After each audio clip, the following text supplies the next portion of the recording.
Güzel kardeşim, kaç defa söyleyeceğim. Ben Gonca Aydan'ın babasıyım. Sadece oda numarasını istiyorum senden.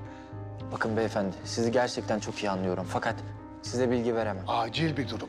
Telefonlarımı açmıyor diyorum. Ta İstanbul'dan onun için geldim buraya ben ya. He? Dediğim gibi yapabileceğim bir şey yok. Of! Gonca. Kızım. Kızım. Tahir amca. Açmadın telefonlarımı. Çok merak ettim seni.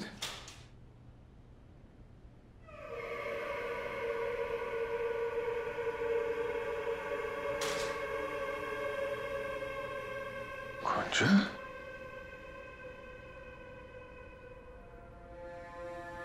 Niye bir şey söylemiyorsun kızım?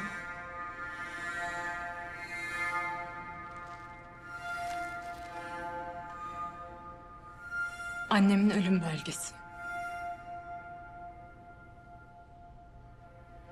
Burada. Isparta İrdir'de vefat etmiş. İstanbul'da onu gördüğüm son gece hastaneye gitmemiş baba. Buraya, Isparta'ya gelmiş. Bunu bilmiyor olmam mümkün değil. Neden bana yalan söyledi? Neden? Ben mi yalan söylemedim? Annen istedi. Annem öyle istedi. İstanbul'daki o sahte mezara yaptırmanı annem mi söyledi? Hayır, yani o başka. Başka bir şey mi? Hiçbir açıklaman yok mu? Goncam, ben seni çok seviyorum. Başka bir açıklamam yok. Olmaz olsun böyle sevgilim. Senin için geldim ben buraya. Keşke annem için de gelseydin. Neden bıraktın?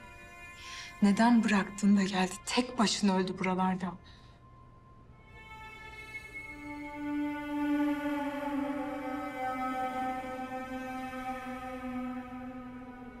Bırakmadım. O gelmek istedi Gonca. Goncam. Tahir amca. Biraz zaman verin Gonca'ya. Gel bak ben sana burada bir oda ayarlayayım. Biraz dinlenin. Gonca'nın da sabah bir şey kalmaz. Güvenin bana. Tamam. Sağ ol Arda evladım.